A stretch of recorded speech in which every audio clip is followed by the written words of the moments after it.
sisig, si Sharon Di ba? Alam nga naman carrot sticks, di ba? Parang inuman. Hinray mo na ba? Inuman tayo with deep fried celery. Hindi, di ba dapat sisig? Yung chicharon. Crispy pata. Crispy pata. Oh my God. Lechon.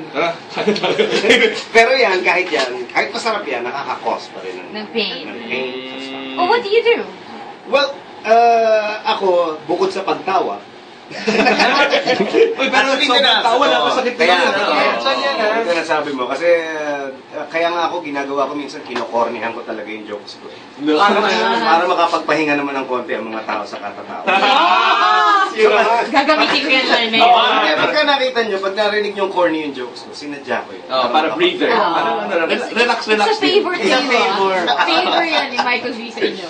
Oo, totoo yan. Pero pagka na-experience niya, yung pain na sinasabi ko, inuunahan ko na sa pag-inom ng Buscopan. Buscopan. So, pang stomach cramps talaga? Yes. Oo. So, pwede mo siyang unahan?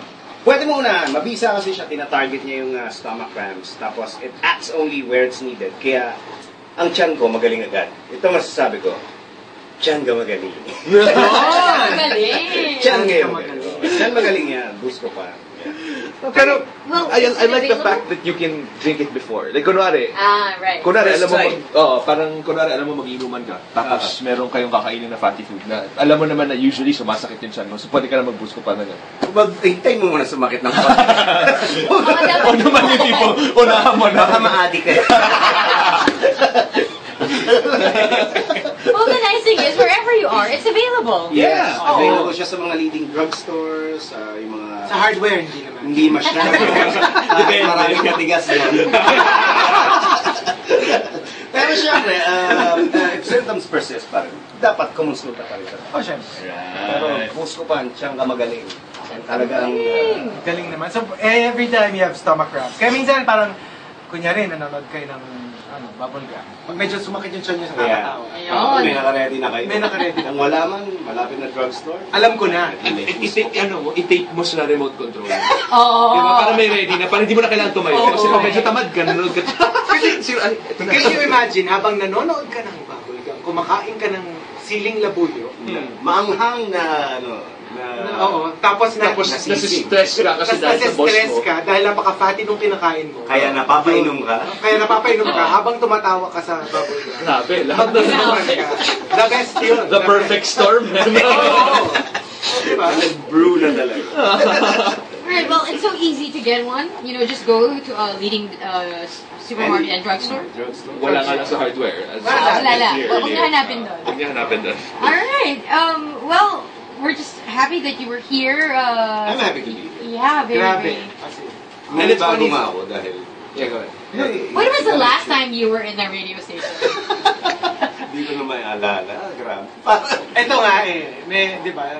Kasi si Michael was saying, last time he was on radio, as a rapper pa. Yes. So, syempre mag-throwback na rin tayo. Sabi ni Gino, you were a rapper? No, I was talking to... No, I thought you were a recording artist. No. As in, I remember, the first time we started playing Michael B. here on Monts Radio RX 93.1, plaka pa siya. As in, 45s. How old were you then? I was 20. Oh my God. As in, kasabay na sila. Andrew E. sila. Lady Diane. Francis M. As in. Did you think at the time that your career would spread out? I've always wanted to be. I always wanted to be a comedian. So noon pa. Ano naman very visible naman doon sa records na ginagawa. Right. Novelty nga sabi mo. Were you always? I mean, like. You say that ever since then you wanted to be a comedian already. As in growing up, like nung nasa grade school ka, parang sabi ako but my first role ka. during grade school was a lolo sa isang play. And in grade school? Oh, in grade school. Medyo may problema na ako sa identity ko. Tapos, first encounter ko with a tape recorder. Nag-record ako ng different voices. Oh, so it started... Wait, how does a kid... How old were you then? Probably grade school, no? Grade school, yeah. Panahon pa ng Voltes type. Ay, nabuta ko pa po. Wait, This is the second run. This is the second run. Original run. But how does that happen? Wait, how does that Black and white happen? pa lang nun. Did you get it from your family? Probably not. You were just like that. You were just born like like that. I was that. a weird kid. Yun yung mga weird kid pagdating ng mga pagpasok. Wait, I have a question. I just think that a lot of comedians, or at least, not naman comedians na parang like you really like do stand-up comedy or whatever, but like most of the funny people I know at least, were bullied as kids.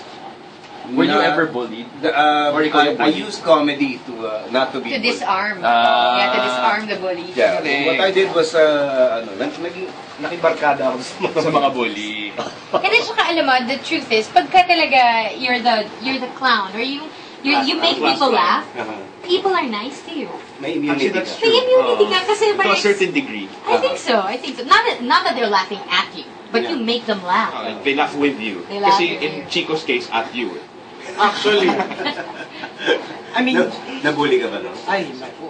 Talaga. Where do we start? Hindi, pero alam mo, That's a box you don't want to open up. for me, one of the talagang the funniest, pag nakababae kayo ni Ogie. Alam mo, it's so I unnerving. cannot. As in, wala pa kasi sinasabi. Ilinawin ko lang, nakababae hindi nang bababae.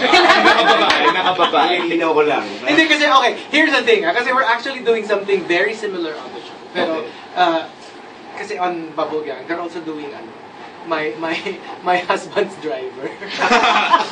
Tapos si Michael V, siya yung driver na bading. Oo. Pero as in bading talaga na, tapos kina-okray niya si Ogie na parang, naku, naaamoy Naamoy. kita.